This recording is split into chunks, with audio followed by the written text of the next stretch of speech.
La asociación de vecinos me cortó la luz durante una tormenta.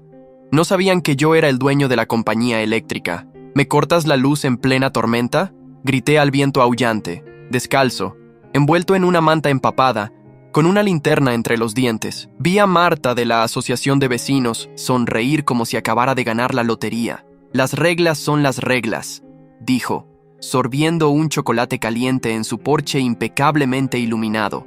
Fue entonces cuando tomé mi decisión. No más advertencias, no más segundas oportunidades. Si ella quería jugar con la red, iba a descubrir quién la construyó. La tormenta había llegado justo después del atardecer.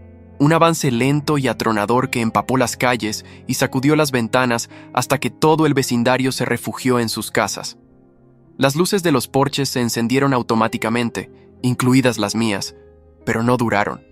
En cuestión de minutos, mi casa quedó en completa oscuridad, sin electricidad, sin calefacción. Mi termostato inteligente se apagó, mi sistema de seguridad emitió un pitido antes de silenciarse, y lo peor, el frigorífico dejó de zumbar. Un problema, considerando que acababa de meter en él más de 500 € en víveres. Al principio pensé que era un corte general. Salí a comprobarlo esperando ver la calle entera a oscuras, pero no. Todas las casas brillaban como árboles de Navidad. Las luces de los vecinos funcionaban, sus aires acondicionados zumbaban, la televisión parpadeaba tras las cortinas. Hasta el flamenco inflable en el jardín de José seguía batiendo sus alas de plástico bajo la lluvia. La mía era la única casa en tinieblas. Volví dentro e intenté reiniciar el sistema desde el móvil. Error. Entré en mi panel de usuario de la compañía eléctrica. Acceso denegado. Apareció un nuevo mensaje al pie. Servicio de energía suspendido por infracción. Asociación de vecinos. Contacté con la administración. Me quedé helado. ¿Desde cuándo tenían autoridad sobre mi suministro? Un golpe seco sonó en la puerta. Me subí bien la cazadora y salí bajo la lluvia con la linterna. En mi verja, dentro de una funda plástica, había una notificación naranja firmada por Marta. Uso no autorizado de generador. Código 8B7. Asociación de vecinos. Desconexión inmediata. Me eché a reír, confuso y furioso. ¿Generador? Ni siquiera lo había encendido. La tormenta no había causado ningún corte. Mi instalación solar estaba en espera, lista para activarse en caso de fallo que nunca llegó. Porque técnicamente la red no falló, la cortaron. Atravesé charcos hasta el porche de Marta. Ella me observaba desde su puerta de cristal, con aire triunfante. Ni se inmutó cuando llamé con fuerza. Al abrir, me miró como a una rata empapada que se había equivocado de barrio. «Marta», dije, con el aliento empañando el cristal. «¿Fuiste tú quien cortó mi luz?» «No yo, la asociación de vecinos», corrigió, altiva como siempre. «Tu respaldo solar fue marcado como no conforme. Los sistemas conectados a la red no pueden activarse sin revisión previa. Está en los estatutos». «Mi respaldo ni siquiera estaba en marcha», chillé. «Y aunque lo hubiera estado, no tenéis autoridad para interrumpir el suministro residencial». Sonrió como si acabara de contar el mejor chiste. «Puede que no la tengamos, pero la ejercimos, y si quieres que te restablezcamos la luz, tendrás que presentar la revisión, pagar la multa y esperar la aprobación de la junta. Ya sabes cómo va». Ella sorbió otro trago de su chocolate. Yo me quedé empapado, mirándola desde el frío, con sus luces cálidas detrás. Parecía una postal de invierno. Algo en mí cambió. No rabia, no desesperación. Algo más limpio, calculado, frío. Me di la vuelta a media frase y regresé a mi casa sin decir más. Que crea que ganó, que disfrute su momento, porque el siguiente sería mío. Entré por la puerta lateral, directo al cuarto de control, tras 2 cerraduras biométricas. Abrí la puerta de mi centro de mando privado. Las pantallas se encendieron una a una, iluminando el cuarto con un resplandor azul suave, paneles de estado, cámaras en directo, herramientas de diagnóstico, y al fondo, una pantalla central que decía, «Bienvenido, administrador». Porque esto es lo importante. Marta no sabía, pensaba que yo era un vecino cualquiera, un número más en su hoja de infracciones, una molestia. Lo que no sabía es que yo solo estaba conectado a la red. Yo era el dueño, o al menos el dueño de la compañía que la gestionaba. Soy el director ejecutivo de la empresa regional de suministro, la misma que da energía a su asociación y a otras 47 urbanizaciones, la misma que validó sus contadores, que gestiona las integraciones solares, los respaldos, el mantenimiento y sí, los avisos de desconexión. Y la única razón por la que ella pudo cortar mi luz fue porque encontró una cláusula obsoleta, enterrada en papeles de adquisiciones de hace años. Eso fue culpa mía, pero ya no por mucho tiempo. Me senté, mis dedos volaron sobre el teclado, revisé los registros de acceso. Ahí estaba. 3 horas antes, Marta había llamado a la línea privada de la asociación. Habló con un técnico junior encargado de reconexiones menores. Usó sus credenciales antiguas. Pidió la desconexión manual. El novato vio la bandera de la asociación y aprobó el corte. Un error de 1 entre 1.000.000. Se salió con la suya. Miré la pantalla un largo rato. La lluvia golpeaba con más fuerza el tejado. Un relámpago iluminó el cuarto por un segundo. Mis dedos flotaron sobre las teclas. Podría haber restituido la luz al instante. Podría haber revertido el corte, anulado su orden y seguir con mi noche. Pero ya no se trataba de luz o de calor. Era cuestión de principios. Se trataba de recordar a gente como Marta que, si juegas con la energía, más vale que sepas quién sostiene el interruptor. Así que, en lugar de restaurar mi casa, empecé a recopilar pruebas. Descargué las llamadas de Marta. Capturé el vídeo de la cámara de la puerta con la notificación. Registré su violación del protocolo. Revisé las actas de cada reunión donde promovió controles no autorizados. Lo suyo no fue solo grosero, fue ilegal. Manipuló una red regulada. Envié un mensaje interno a cumplimiento iniciado, auditoría silenciosa sector 19B, enfoque, desconexiones administrativas no autorizadas. Luego abrí una cerveza, me recosté en la silla y observé la tormenta desde la ventana. Mi casa seguía en penumbra, pero los engranajes ya giraban, y Marta estaba a punto de descubrir cuán cegadora puede ser la luz cuando decides enfrentarte a quien la posee. El trueno retumbó a lo lejos mientras tomaba un sorbo de mi cerveza fría. La luz de mi portátil iluminaba mi rostro en la oscuridad, el único resplandor en toda la casa. En la pantalla, los archivos de Marta se desplegaban uno tras otro. 10 años. Dirigiendo la asociación de vecinos como su pequeño reino personal. 10 años de multas arbitrarias, de normas inventadas sobre la marcha. 10 años de pequeñas tiranías que hacían la vida imposible a cualquiera que osara desafiarla. No era solo lo de esta noche, era un patrón, los González, del número 37, y su piscina que nunca recibió aprobación, aunque cumplía todas las normativas. Los Ramírez y su pérgola, derribada por infringir el estilo arquitectónico del barrio. Y ahora yo, con mi suministro cortado por un generador que ni siquiera estaba encendido. Investigando más a fondo, encontré algo que me hizo detener el dedo sobre el ratón. Un registro de hace 5 años. El antiguo propietario de mi casa, el señor Vargas, había presentado una denuncia formal contra Marta por abuso de poder. La denuncia había desaparecido misteriosamente, y 2 meses después, Vargas vendió la casa a un precio ridículamente bajo y se marchó del vecindario. «Interesante», murmuré, inclinándome hacia la pantalla. «Muy interesante». Amplié la búsqueda. El patrón era claro. Cualquiera que desafiara a Marta terminaba vendiendo y largándose. Y siempre, las casas acababan en manos de amigos cercanos o familiares de miembros de la junta directiva. Todo encajaba. No era solo una cuestión de poder. Era un negocio inmobiliario disfrazado de asociación vecinal. Acosaban a los propietarios hasta que vendían barato para luego revender con beneficio o mantener el control del barrio en las manos adecuadas. Así que no es personal, susurré. Simplemente, era mi turno en tu lista. Mi móvil vibró sobre la mesa. Un mensaje de Carlos, mi director de operaciones. Si todo bien, el sistema muestra tu casa desconectada, pero no hay incidencias registradas en la red. Sonreí en la oscuridad. Carlos era eficiente, siempre atento, todo bajo control. Situación interesante con la asociación de minos vecinos. Mañana te cuento. Mantén la auditoría en silencio por ahora. Dejé el teléfono y me acerqué a la ventana. La lluvia seguía cayendo implacable. Desde allí podía ver la casa de Marta, iluminada como un faro en la noche tormentosa. Su silueta se movía tras las cortinas, probablemente celebrando su pequeña victoria. Lo que ella no sabía era que acababa de darme el motivo perfecto para desmantelar toda su operación, no por venganza, por principio. Porque si había algo que no toleraba, era el abuso de poder disfrazado de cumplimiento normativo. Mi padre solía decir, el poder no corrompe, el poder revela, y Marta acababa de revelar quién era realmente. Tomé otro sorbo de cerveza y seguí explorando los archivos. Mi plan comenzaba a tomar forma. Meticuloso, calculado, implacable. No iba a ser una venganza rápida y emocional. Iba a ser un juego de ajedrez, y cada movimiento estaría perfectamente orquestado. El primer paso sería entender completamente el tablero. Quiénes eran sus aliados, quiénes sus víctimas, quién se beneficiaba de sus decisiones y quién pagaba las consecuencias. Pasé la noche entera trabajando en la oscuridad, iluminado solo por el resplandor del ordenador. Cuando amaneció, tenía un mapa completo de la red de Marta, sus conexiones, sus puntos débiles. Tenía los nombres de cada propietario que había sido presionado hasta abandonar. Tenía las transacciones inmobiliarias sospechosas, las multas injustificadas, los rechazos arbitrarios, los abusos de autoridad.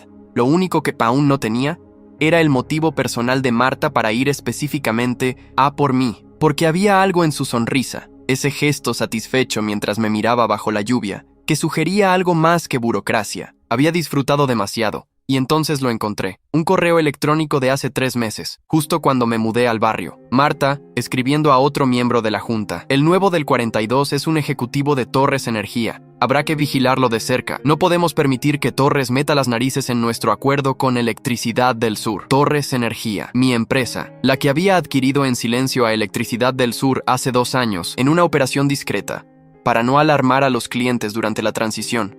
Así que Marta tenía un acuerdo con mi competencia, un acuerdo que mi presencia en el vecindario ponía en peligro. Bingo, susurré, recostándome en la silla. El sol comenzaba a asomar tras las nubes. La tormenta cedía por fin. Me levanté, estiré los músculos entumecidos por la noche de trabajo y observé el barrio despertando. Los primeros vecinos salían a recoger los periódicos, a pasear a sus perros, a evaluar los daños de la tormenta. Mi casa seguía siendo la única a oscuras. Sonreí.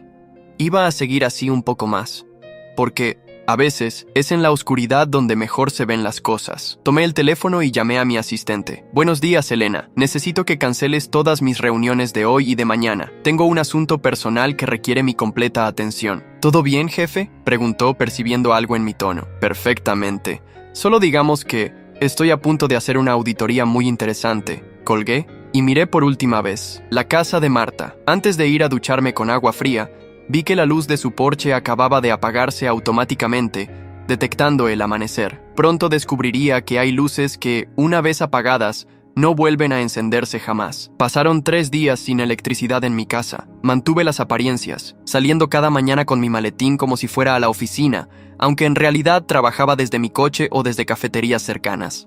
Necesitaba que Marta pensara que me había rendido.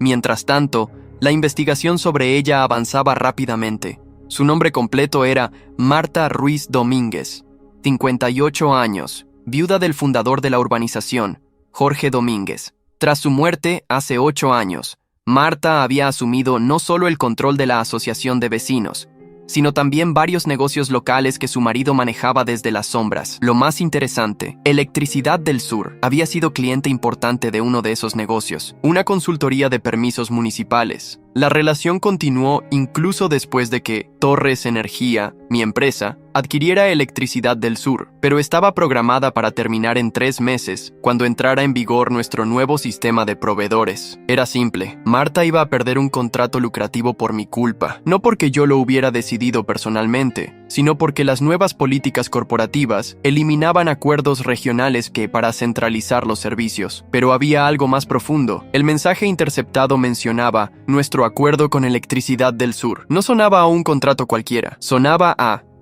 algo confidencial. En mi tercer día sin electricidad, decidí visitar al señor Vargas, el antiguo propietario de mi casa. Lo localicé en un pequeño apartamento al otro lado de la ciudad. Parecía nervioso cuando me presenté como el nuevo dueño, pero me invitó a entrar. ¿Puedo preguntar por qué vendió tan repentinamente?, inquirí tras las formalidades iniciales. El hombre de unos 60 años miró hacia la ventana antes de responder. Problemas con la asociación de vecinos, con Marta Ruiz. Sus ojos se agrandaron ligeramente. Veo que ya la conoce. Me cortó la electricidad durante una tormenta, por un supuesto generador que ni siquiera estaba funcionando. Vargas asintió lentamente. Conmigo fue el sistema de riego. Dijo que violaba normas de consumo de agua. Luego, los árboles del jardín, demasiado altos según ella. Después, el color de las persianas. ¿Por qué usted? Su mirada se ensombreció. Trabajaba en la Comisión de Energía Regional. Estaba investigando irregularidades en los contratos municipales. Cuando empezaron los problemas, encajaba perfectamente. Irregularidades relacionadas con Electricidad del Sur. ¿Cómo lo sabe?, preguntó sorprendido. Digamos que tengo intereses en el sector energético. Vargas pareció reconsiderar su apertura inicial, pero finalmente continuó. Encontré pagos inflados a consultorías ficticias, todas relacionadas indirectamente con Jorge Domínguez, el marido de Marta. Cuando él murió, ella continuó el esquema. Yo estaba cerca de demostrarlo, hasta que empezaron las presiones. ¿Con la asociación? Exacto. Cada día, una nueva multa, una inspección, una carta de advertencia. Mi esposa no podía soportarlo. Nos mudamos después de que alguien rompiera todas las ventanas de nuestro coche. Nunca presenté cargos. ¿Tiene alguna prueba de lo que encontró? Dudó un momento. Tal vez... ¿Por qué le interesa? Porque creo que necesita ser detenida. Vargas desapareció en una habitación contigua y regresó con una carpeta. Hice copias antes de irme, por si acaso algún día. Dejó la frase sin terminar. La carpeta contenía registros de pagos, correos electrónicos, documentos internos. Todo apuntaba a un esquema donde Electricidad del Sur pagaba comisiones infladas a consultorías controladas por la familia Domínguez, a cambio de contratos municipales preferenciales. El monto aproximado, casi 2 millones de euros en 8 años. ¿Por qué no llevó esto a las autoridades? Lo intenté, pero Jorge Domínguez tenía amigos en todas partes. Después de su muerte, Marta heredó esas conexiones. Mi denuncia fue archivada por falta de pruebas. Al salir del apartamento, tenía a Taupis la confirmación que necesitaba. Esto iba mucho más allá de una tirana vecinal. Era un sistema de corrupción establecido que ahora se sentía amenazado por mi presencia. No solo por vivir allí, sino por quién era yo. Esa noche, sentado en mi coche frente a mi casa a oscuras, tomé una decisión. Llamé a Elena, mi asistente. Necesito que programes una reunión urgente con el departamento legal, el de auditoría interna, y contacta con Ramírez, de cumplimiento regulatorio. Mañana, 7:00 a.m. ¿Puedo preguntar de qué se trata? Elena sonaba intrigada. De limpiar un desastre que heredamos con la adquisición de Electricidad del Sur, y de paso, resolver mi pequeño problema vecinal. Marta había cometido un error crítico. No solo había abusado de su poder contra mí, había dejado un rastro documental de años de corrupción, y ahora ese rastro me llevaba directamente hacia ella. Mañana comenzaría la verdadera partida. La reunión con el equipo legal y de auditoría comenzó puntualmente a las 07:00. Presenté toda la información recopilada, los documentos de Vargas, los registros de pagos, el historial de abusos de la Asociación de Vecinos. Esto es grave, dijo Ramírez, de cumplimiento regulatorio. Si estos pagos se realizaron como indica la documentación, estamos ante un caso claro de soborno y corrupción que heredamos con la adquisición. ¿Cuál es nuestra exposición legal?, pregunté. Limitada si actuamos ahora, respondió la Pecia, jefa del departamento legal. Podemos argumentar que lo descubrimos durante una auditoría interna y que estamos tomando medidas correctivas inmediatas. Necesito un plan detallado, dije. No quiero solo resolver este problema. Quiero hacerlo de forma que Marta Ruiz y su red entiendan las consecuencias. De sus acciones, establecimos una estrategia en 3 fases. Primero, una auditoría exhaustiva de todos los contratos relacionados con consultorías externas desde la adquisición de Electricidad del Sur.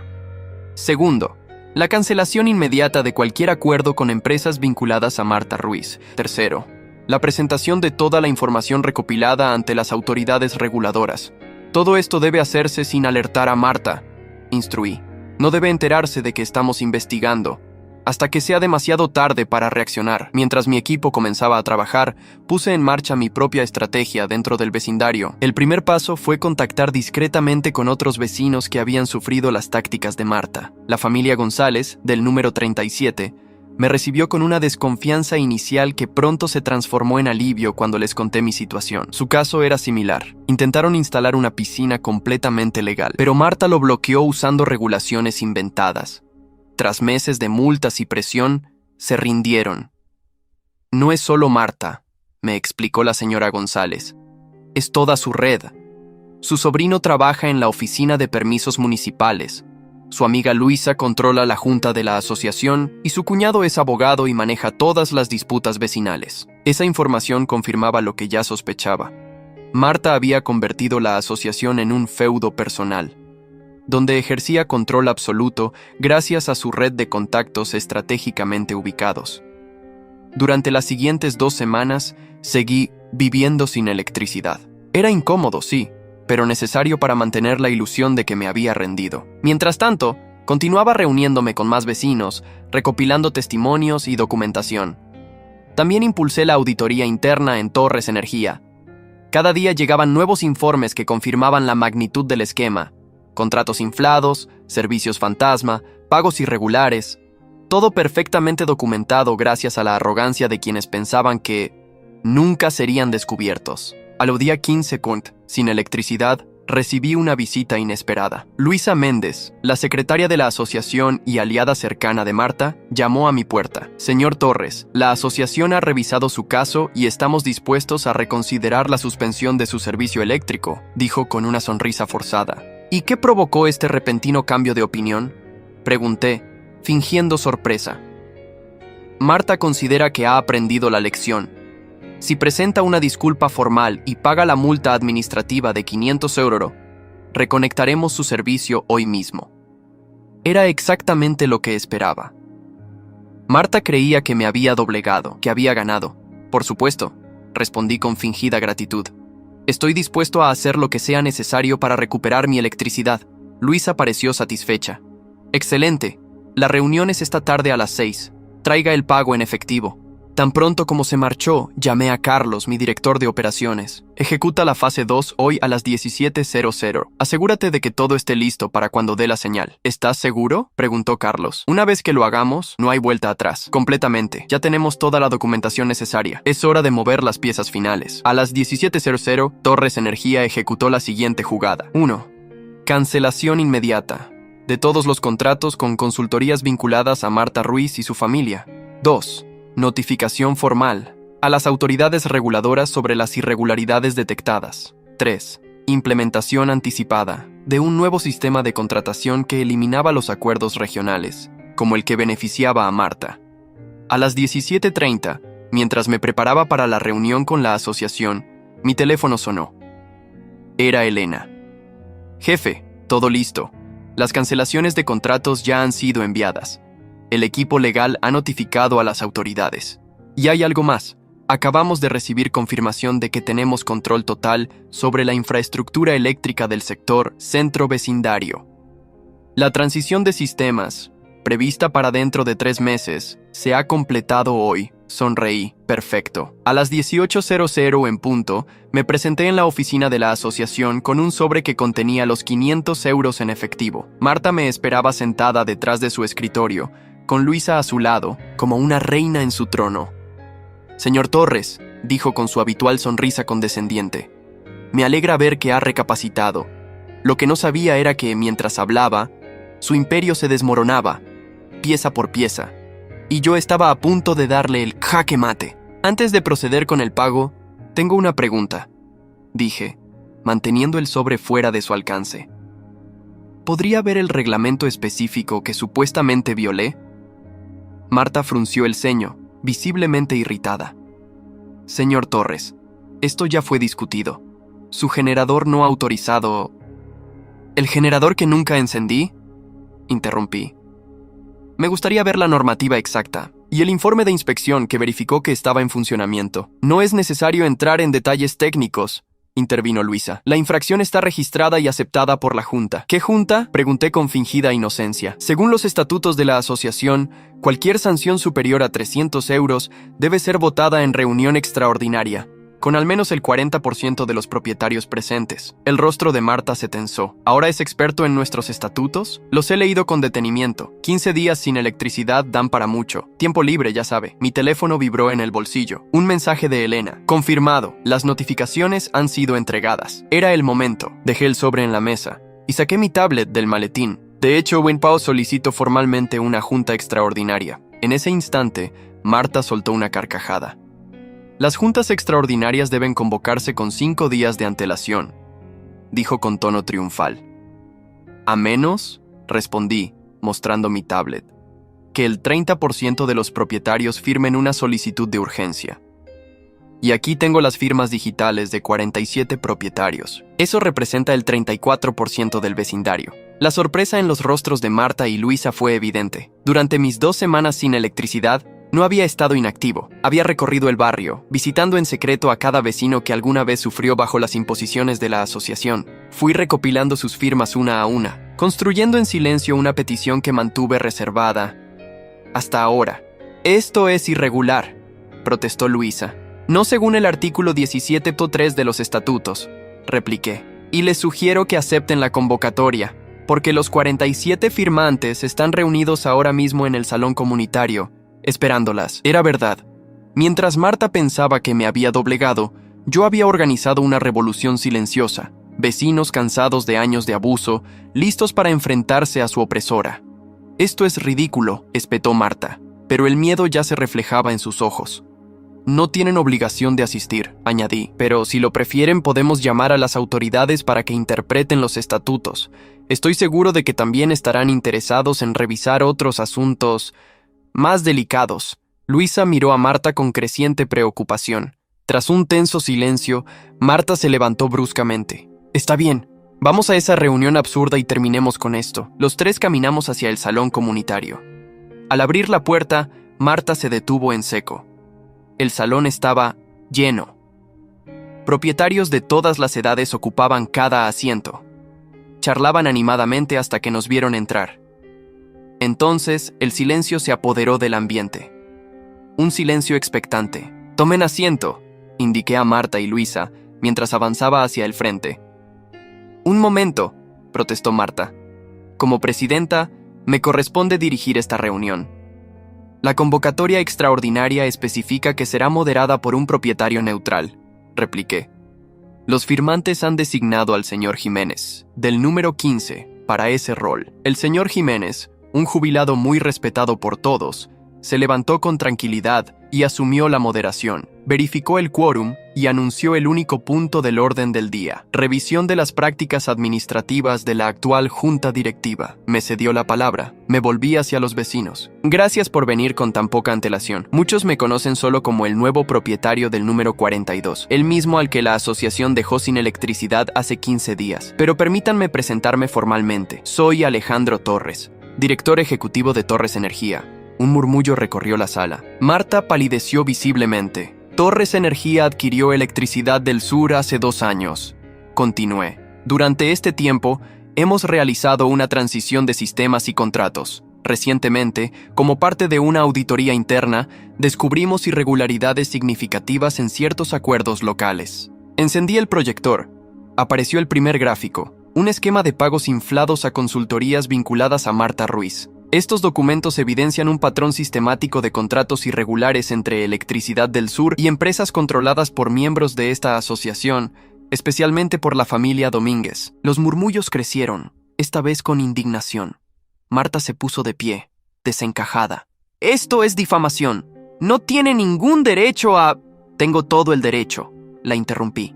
Como director de la empresa afectada por estos pagos fraudulentos y como propietario víctima de sus tácticas de intimidación. Y no soy el único. Proyecté una mapa del vecindario, con varias casas marcadas en rojo. Estas 18 propiedades fueron adquiridas en los últimos 5 años, tras la salida forzada de sus propietarios anteriores, todos víctimas de multas arbitrarias, acoso constante y revisiones ilegales por parte de esta junta. Mostré luego otro gráfico con las transacciones inmobiliarias. Todas estas viviendas se vendieron por debajo del valor de mercado, y en casi todos los casos fueron adquiridas por familiares o socios de los directivos de la asociación. Una coincidencia notable, ¿no creen? La indignación se volvió palpable. Vecinos que habían sufrido en silencio durante años, ahora veían sus sospechas confirmadas. «Esta mañana», continué, «Torres Energía ha tomado medidas decisivas. Hemos cancelado todos los contratos con empresas vinculadas a este esquema, hemos notificado a las autoridades regulatorias y hemos completado la transición técnica que nos otorga control total de la infraestructura eléctrica del vecindario». Marta volvió a levantarse furiosa. «¡No puede hacer eso! Tenemos un contrato vinculante con Electricidad del Sur. Electricidad del Sur ya no existe como entidad independiente», respondí con calma. «Torres Energía adquirió todos sus activos y contratos hace 2 años. Y como administrador legal, Tengo la obligación de corregir cualquier irregularidad detectada. Me dirigí a todos. Propongo una votación inmediata para destituir a la actual junta directiva y nombrar un comité provisional hasta las próximas elecciones. La votación fue aplastante. 97 votos a favor, 3 abstenciones, ningún voto en contra. Marta, Luisa y los pocos aliados que les quedaban presenciaron impotentes el colapso de su régimen en cuestión de minutos. Al finalizar la reunión, mientras los vecinos celebraban el comienzo de una nueva etapa, me acerqué a Marta, que seguía sentada, paralizada, en completo shock. Por cierto, le dije en voz baja, mi electricidad será reconectada esta misma noche, y le sugiero que busque un buen abogado. Las autoridades querrán hablar con usted sobre esos contratos. La dejé allí, derrotada y expuesta. Al salir del salón, varios vecinos se acercaron a estrecharme la mano. Entre ellos los González del 37. No entiendo cómo lo hizo tan rápido, comentó el señor González. Sonreí, porque cuando la oscuridad es total, es más fácil ver quién realmente tiene la luz. Llevamos años intentando enfrentarnos a ella, me dijo el señor González. A veces, solo hace falta la persona adecuada en el momento justo, le respondí. Marta había cometido su mayor error, elegir como enemigo a alguien con los recursos y la determinación necesaria para enfrentarse a ella. Esa noche, mientras las luces de mi casa volvían a encenderse, observé el vecindario desde mi ventana. Las casas iluminadas, las familias cenando tranquilas, sin la sombra del miedo que Marta proyectó durante años. Mi teléfono sonó. Era Carlos. Jefe, acabo de recibir confirmación. La comisión reguladora ha abierto una investigación formal y la policía visitará mañana a la señora Ruiz. Gracias, Carlos. Manténme informado. Colgué. Y entonces lo noté. La casa de Marta estaba completamente a oscuras. Una ironía perfecta, imposible de ignorar. Ahora ella sabía lo que se sentía estar en la oscuridad, mientras otros disfrutaban de la luz. La diferencia era que ella se lo había ganado con años de abusos. Yo solo había restaurado el equilibrio.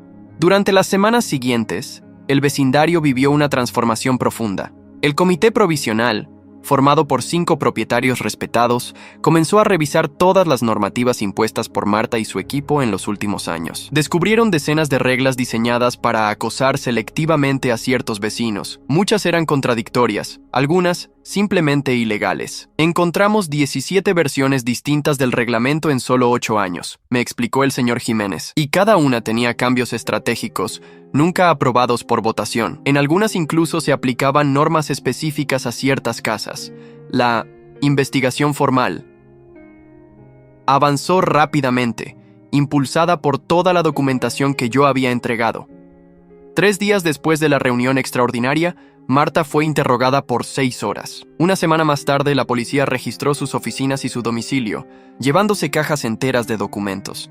La operación apareció en los medios locales, exponiendo públicamente lo que durante años se había mantenido oculto. Mientras tanto, mi vida retomaba cierta normalidad. Dividía mis días entre Torres Energía y mi ahora funcional hogar. Los vecinos me saludaban con respeto y gratitud. Muchos se detenían para agradecerme personalmente y contarme cómo Marta había interferido en sus vidas, pero también percibía cierta distancia. No era miedo, como el que Marta inspiraba, sino una forma de respeto silencioso, un reconocimiento del poder que ahora representaba. 20 días después de la asamblea, recibí una llamada inesperada. El abogado de Marta solicitaba una reunión privada. Accedí, movido por la curiosidad. Nos encontramos en una cafetería del centro, lejos del vecindario. La mujer que entró apenas se parecía a la Marta que yo conocía. Aquella figura imponente había desaparecido. Frente a mí, estaba una persona visiblemente desgastada, con ojeras profundas y los hombros caídos. Las autoridades han congelado todas mis cuentas, comenzó, con voz temblorosa. Están investigando todos mis negocios, incluso los legales. Mi reputación está destruida. Mis contactos han desaparecido. No mostré emoción alguna. Son consecuencias naturales de sus actos. Señora Ruiz, lo entiendo, respondió para mi sorpresa con honestidad. Quiero proponerle un acuerdo. Me ofreció información detallada sobre todos los implicados, funcionarios municipales activos, métodos, fechas, pagos. A cambio, añadió, le pido que intervenga para ayudarme a negociar un trato razonable con las autoridades. ¿Por qué cree que lo haría? Porque usted no busca venganza, dijo con una claridad que me desarmó. Si así fuera, habría dejado mi casa a oscuras para siempre, pero no lo hizo. En cambio, organizó una revuelta, expuso el sistema. Usted busca justicia, y la justicia real exige que todos los responsables rindan cuentas. No solo yo, tenía razón. Nunca se trató de destruirla. Se trataba de desmantelar el sistema que ella había construido y que tantos habían sufrido. Envié la información a nuestro departamento legal. Respondí finalmente. Si es útil y verificable, consideraré hablar con las autoridades. Al día siguiente, recibí un paquete. Documentación precisa, con nombres, fechas, cifras y hasta copias de acuerdos informales. Marta lo había registrado todo. Tal vez por control, tal vez por miedo, tal vez simplemente por si alguien algún día la traicionaba. Cumplí mi palabra. El equipo legal presentó todo ante las autoridades. Marta recibió cierto trato favorable, aunque no escapó a las consecuencias. Multa sustancial, prohibición de ocupar cargos directivos, libertad condicional. 3 meses después de aquella tormenta, se celebraron elecciones para una nueva junta. El proceso fue transparente, con debates públicos y votación supervisada por notario. Muchos vecinos me pidieron que me presentara como presidente. Agradecí, pero rechacé. Durante esos meses, comprendí algo esencial. Concentrar demasiado poder en una sola persona había sido el error original. Incluso con buenas intenciones era un camino peligroso. En vez de postularme, propuse algo mejor. Un nuevo modelo de gestión para la asociación. Ningún miembro podría ocupar cargos más de 2 años consecutivos. Todas las decisiones importantes requerirían votación pública. Se crearía un comité independiente de revisión, elegido al azar entre los vecinos. Este sistema garantizará que nadie vuelva a convertir la asociación en su feudo personal, expliqué, y que las decisiones reflejen la voluntad de la comunidad, no los intereses de unos pocos. La propuesta fue aprobada por amplia mayoría. Las elecciones resultaron en un equipo diverso y representativo. Los González del número 37, por fin, pudieron instalar su piscina. El señor Jiménez, moderador de la asamblea, fue elegido tesorero. Como último acto directo, propuse un proyecto innovador: convertir el vecindario en zona piloto de energía solar comunitaria. Menor costo energético, mayor sostenibilidad. Un modelo para toda la región. 6 meses después, durante la inauguración del nuevo sistema, el vecindario se reunió en el Parque Central. Familias antes distantes ahora compartían risas y juegos. La comunidad finalmente era eso, una comunidad. Mientras supervisaba las últimas comprobaciones, Carlos se acercó. La prensa quiere hablar contigo. Están fascinados con cómo un simple corte de luz destapó un caso de corrupción. Diles que no hay historia que contar, respondí. Solo decisiones mal calculadas, por alguien que no investigó con quién se estaba metiendo. ¿No sientes ningún remordimiento? Carlos me conocía bien. Sabía que no era un hombre vengativo. Ninguno. Ella tomó sus decisiones. Yo tomé las mías. Y el resultado es un vecindario mejor para todos, incluso para los que antes se beneficiaban del sistema. El nuevo sistema solar comenzó a funcionar. Los vecinos aplaudían, y entonces la vi, una figura solitaria, a lo lejos, junto a un árbol. Marta. Apenas reconocible. Ropa sencilla, cabello suelto. Nos miramos brevemente. No había odio en sus ojos, solo resignación, tal vez respeto. Le devolví un leve asentimiento y regresé con los míos. La justicia se había cumplido, el desequilibrio restaurado y el vecindario listo para construir algo nuevo, más justo y luminoso. A veces, las tormentas más oscuras traen los días más claros, y quedarse sin luz es exactamente lo que hace falta para ver con claridad cuán brillante puede ser el futuro.